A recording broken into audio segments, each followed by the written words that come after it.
நாளைக்கு புத்தகம் வந்திருக்கேன்.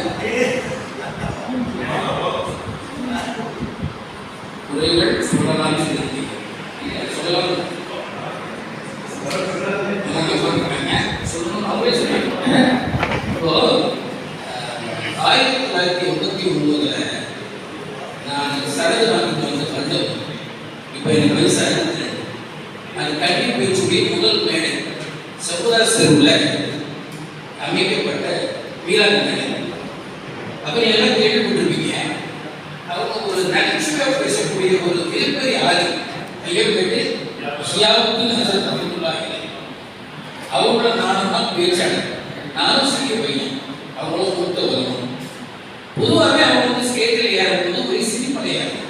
அப்புறம் பேசும்போது இன்னும் கொஞ்சம் அதே நேரத்தில் சைமன் பேச அளவு வச்சிருவாங்க. அப்போ நாங்கள் ஸ்டேஜில் உட்காரும்போது நான் பயந்து நிற்கிறேன். அதுக்கு முன்னாடி வைப்பாங்க அப்படின்னு. அப்போ அவங்க அப்படியே மேடையை பார்த்துட்டு கீழே இந்த போலீஸ்காரெல்லாம் நின்றுட்டான். இதெல்லாம் என்னது அப்படின்னாங்க நகைச்சுவை. சில பெரியவர்கள் வந்து காரணம் சொன்னாங்க, போலீஸ் அவுட் போஸ்ட் பாதுகாப்புக்கு நிற்கிறாங்க.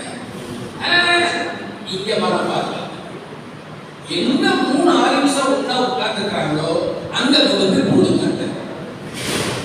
புரியுது உங்களுக்கு? இது வேறு குறை சொல்வதற்கு குற்றம் சொல்வதற்கு வார்த்தை இல்லை. இப்ப பாருங்க, மாவட்ட வாரியாக தங்களுடைய குறைகளை சொல்லலாம்னு ஆரம்பிச்சிருக்காங்க. டைவர்ஷன் எப்படியோ போய் எங்கேயோ போய் மனஸ்தாபத்துக்கு போய் நல்லா காப்பாற்ற. அதனால அந்த ஹசது பசர் அது இதுன்னு என்ன சொல்றாங்க, ஐயப்படி ஜவுதியாசன் கேஸுக்கு கூட நான் வச்சிருக்கேன். அதெல்லாம் வந்து நீக்கப்பட்டுட்டு உலமாக்களுடைய பணி தவறும் பட்சத்தில் என்ன சொன்னாங்க, உலமாக்களுடைய பணி தவறும் பட்சத்தில் கடமை தவறும் பட்சத்தில் பேசுன்னு சொன்னாங்க இல்லையா. நான் வந்து இங்க உங்க பேசுறேன்னு சொன்னா நான் 89 சரது பெற்றவன். நிறைய பேருக்கு அறிவோம். ஜப்பார் சகாபி அவர்கள் மேன்மைக்கும் மரியாதைக்குரிய நம்முடைய பொதுச் செயலாளர் தெரிஞ்சிருக்கீங்க. அவங்க இருந்தவங்க கொஞ்சம் ஷபீருக்கு ஓரளவுக்கு தெரியல. நாங்கள் அப்பப்போ தொடர்பில் இருக்கிறோம். அதனால இப்போ மார்க்கத்திற்காக தன்னால் என்ன லாபம் என்று கருதுகின்ற இரத்த நாடமாகத்தான் மார்க்க அறிஞர்கள் இருக்கிறது. புரியுது? வந்திருக்கிறேன், உங்களால எனக்கு என்ன லாபம் நினைச்சா எதுக்கு வரணும்? எதுக்கு வரணும்? பாருங்க, நானு 62 வயசு, பல பிரச்சனைகள், இரவு போதும் ஓடுறவன். இந்தியாவில் 99வது சீரியர்களுடைய செல்போன் உடையவன். நான் சுவிட்ச் ஆஃப் பண்ணதே இல்லை. 24 hours ஒர்க் பண்ணுறோம், தொழுகை நேரத்தை. இப்போ நான் வந்திருக்கிறேன்னா 1000 எக்ஸல் வாங்கலாம் வருவேன். வரும்பொழுதே எல்லாத்தையும் பார்த்துட்டு வரணும். அப்ப இங்க வர நோக்கம் என்ன? இங்கிருந்து சில கல்விகளை பெற வேண்டும். இன்னுள்ள உலமாக்களுக்கு பாடங்களையும் பெற வேண்டும். அதுக்கு இப்பதான் ஒரு உண்மையை சொன்னாங்க. நான் கேட்ட உண்மை 58 பாருங்க. இவ்வளவு நாள் நான் நினைச்சுக்கிட்டு இருக்கேன் நம்மளோட நூத்தம், நம்மளோட நூத்தம். வாரி வந்த வந்து ஊதியம் கொடுக்குறேன். இப்போ விஷயம் என்னன்னு சொன்னா, திண்டுக்கல்ல இருந்து வந்திருக்கேன். நான் திண்டுக்கல்ல ஹயா காத்துன்னு அதே சொல்றாங்க. திண்டுக்கல்ல பத்திரிகை துறை சட்டத்தை வைத்திருக்கிறவர்கள் பாவத்திற்காக அப்படின்னு நீங்க பேசுறீங்க. சந்தோஷம். 164 பத்திரிகைகள் கொண்ட ஒரு அமைப்பை வைத்திருப்போம். தலைவலி என்ன? தமிழ் மாநில ஜமியத்துல் உலமா சபைன்னு சொல்லக்கூடிய மத்திய மாநில அரசாங்கத்தின் அனுமதியை பெற்ற அமைப்பை வைத்திருப்பாங்க. நான் தலைவர் இல்லை, நான் தொண்டை. உங்களுக்கே தொண்டனால வந்திருக்கேன். இந்த வருத்தை எதுக்காக இப்படி ஆரம்பிக்கிறேன்னு சொன்னா, 2 வருஷம் 3 வருஷம் ஏன்னா என் வீட்டுக்கு வராத உலமாக்கள் திண்டுக்கல் மாவட்டம், திருச்சி, மதுரை பாவம் செய்வார்கள். எல்லோரும் வருவார்கள். எல்லோரும் வருவார்கள். எந்த அளவுக்கு வருவார்கள் தெரியுமா? சக ஆயுதம் கூட பார்க்க மாட்டாங்க. அது உள்ள வந்து பெட்ரோல் விலை ஏறி போச்சு பாப்பா. எங்க கமிஷனர் கேட்பாங்க, கமிஷனர் கேட்பாங்க, பெட்ரோல் விலை ஏறி போச்சு பாப்பா அப்படின்வாங்க. இப்படிப்பட்ட ஆயுதங்கள் அந்த ஆயுதங்களுடைய குழுவில் என்னை நிந்திப்பவர் வஞ்சிப்பவர்களாக இருந்து வந்தார்கள். 15 ஆண்டு காலம் அவர்களுக்கு வாய்ப்பை கொடுத்தேன், வேண்டுகோளை கொடுத்தேன். அங்க இருக்கிற செயலாளர்கள்லாம் என்னோட என்னை பார்த்து வளர்ந்த பையன் அவருடைய பணியை என்ன வச்சுட்டு அவர் ப்ரோக்ராம் போயிருக்கார். இன்னொரு சுண்ணத்து வைக்கமான பேச்சாளர் பேரை சொல்ல வேண்டாம், அவர் அப்படிதான் ஐசிஎஃப் பணியை என்ன வச்சுட்டு ப்ரோக்ராம் போயிருக்கார். அப்ப என்னை அறிந்தவர்கள், ஆனால் அவர்களுக்கு நான் உலகமா இல்லையா அப்ப ஒரு சந்தேகம் இருந்த காரணத்தினால் அவர்கள் என்னை அனுமதிக்கவில்லை, வஞ்சித்தார்கள், நிந்தித்தார்கள். அப்போ முடிவு செய்து என்ன செஞ்ச, ஒரு 3 வருஷத்துக்கு அப்புறம் நேரடியாக காயல்பட்டினம் மதரசாவுக்கு சென்றேன். காயல்பட்டினம் மதரசாவுக்கும் எனக்கும் மறைந்த கலந்தர் முஸ்தார் ரஹ்மானி ரஹ்மத்துல்லாஹி அலைஹி அவர்களுக்கும் என் குடும்பத்துக்கும் எனக்கும் நீண்ட நெடிய ஒரு பாரம்பரியம் உண்டு. அதெல்லாம் வெளிப்படுத்த வேண்டிய அவசியம் இல்லை. அந்த இடத்தை அறிந்திருக்கின்ற ஹசரத் அவர்களிடத்தில் மௌலானா அவர்களிடத்தில் நான் போய் எழுத்துப்பூர்வமாக கடிதம் கொடுத்தேன். என்ன உண்மை, இப்படி நான் என்னுடைய வாழ்க்கை கையை இப்படி வைத்து வாழ்கிறேன், இன்னும் நான் இந்த இடத்தில் செய்யவில்லை, இருந்தாலும் நிந்திக்கப்படுகிறேன். அதனால உங்களோடு சேர்ந்து நான் பயணிக்க வேண்டும். காப்பி அங்கிருந்து நேரம் என்ன பண்ணேன், கோவைக்கு ஒரு 7 நாள் ஒரு நிகழ்ச்சிக்கு வந்தேன். இந்த முதல் பார்க்கிறேன், ஒரு அரேபியத்தை பார்த்தது போல் இருந்து அப்பா அதற்கு ஒரு கடிதத்தை கொடுத்தேன். அதே கடிதம் காப்பி டு செக்ரட்டரி ஆஃப் என்ன டிஎம்ஏ எஸ்எஸ் அதுக்காக வாங்கினாங்க. அந்த விழாவில் கலந்து கொண்டேன். நான் முடிஞ்சது விழா பற்றி போய்க்கிறேன்.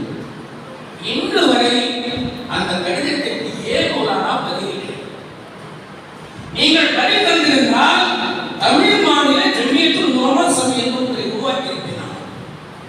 இவ்வாறு உருவாக்கிவிட்டு சர்வசாதாரணமாக எங்கேயும் போய் நான் பிரயாணம் செய்ய முடியுமா? என்னோடு இருப்பவர்கள் விடுவார்களா? 640 பேர் இடத்துல இருக்கிறாங்க. அதில் கொஞ்சம் பேர் நாங்கள் இருக்கணும் வெளிப்படுத்துறாங்க. அது பரவாயில்ல, ஏதோ காரணம் சந்தர்ப்பம் கேட்கலாம். இவர் திண்டுக்கல் ரொம்ப மகத்தா எனக்கு புரியுது.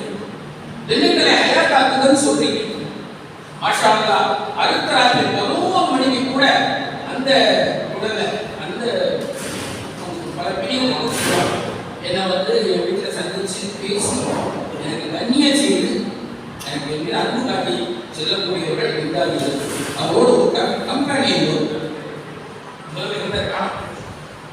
என்ன அப்ப எதுக்கு ஒரு வருத்தம் சொன்னா, திண்டுக்கல்லை நான் இன்னைக்கு நான் என் கூட 10 பேர் வரேன்.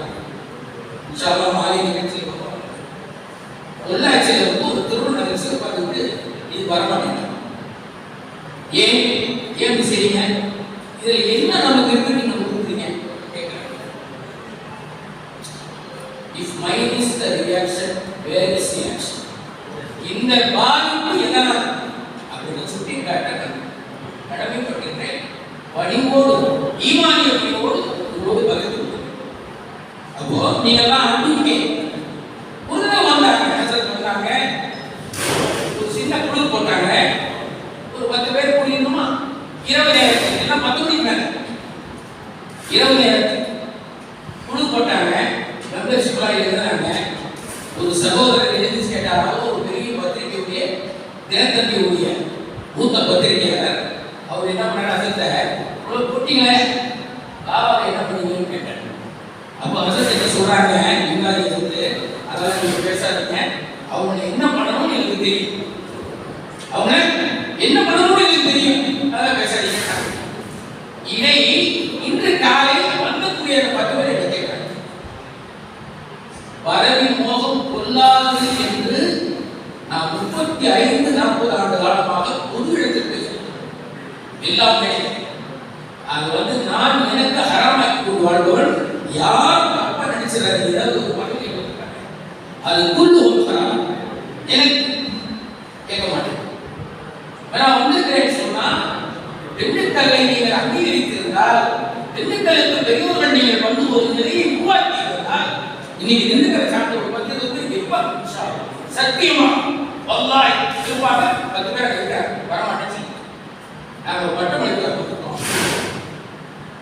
அதனால ஹசரத் அவர் சொல்றாங்க, சொன்ன மாதிரி இந்த முறையை அவங்களுடைய அறிவுறுத்தலின் அடிப்படையில் வேற ஒன்று அவங்க முறைகளை நிறைய மாவட்டத்தில் அந்த மாதிரி செய்து காட்டப்படுது. அதை அது தயவு செய்து நீக்கி இந்த வளர்ச்சியை நீங்கள் பெரிதாக உருவாக்க வேண்டும். நான் கடைசி பட்ச ஒரு விரும்பியாக இல்லை தொண்டனாக கூட உங்களுக்கு எல்லா விதத்திலும் என் சார்பில் என் அமைப்பின் சார்பில் நிச்சயமாக பத்திரிகை சார்பில் உதவி செய்யவும் ஒத்துழைக்கவும் கடமைப்பட்டவர் என்பதை இந்த நல்ல நேரத்தில் பதிவு செய்திருக்கிறேன். இன்ஷா அல்லாஹ் உங்களுடைய வருகைன்னா நம்மளை பார்த்து பேசணும்னு நினைச்சாதீங்க. எனக்கு ஒரு ஆசை, மௌலானா அவர்கள் வந்துவிட்டால் எனக்கு அது ஒரு பெரிய பெருமை, எனக்கு ஒரு பெரிய அந்த ஒரு ரெகக்னைசேஷன். அதனால நீங்கள் எல்லாம் இப்போ அவங்களாம் பார்த்து நீங்களாம் சொன்னால் நாங்கள் வந்து விஷயம் உருவாக்கி சொன்னாங்க. சொன்னாங்க இல்லையா? சொன்னாங்க. அதனால அவங்க அந்த மாதிரி வந்து ஒரு நிலையை உருவாக்குறாங்கன்னு சொன்னால் அவங்களுக்கு தகுதி இருக்கு. இதெல்லாம் கொடுத்துருக்குன்னா இந்த தமிழக ஐக்கிய முஸ்லீம் ஜமாத் என்று சொல்லக்கூடிய அமைப்பு நிச்சயமாக நல்ல வளர்ச்சி அடைந்து இப்போ உங்களுக்கு எல்லா திட்டங்களுக்கும் ஒரு வெற்றி வழியை திறந்துவிடும் என்பதில் எந்த ஐயமும் யாரும் கேட்கவில்லை. அல்லாஹ் அதற்கு தௌஃபீகை நம் அனைவருக்கும் செய்வார்கள். வாய்ப்படுத்ததற்காக நன்றிகளை கூறிக்கொள்கிறேன். அஸ்ஸலாமு அலைக்கும்.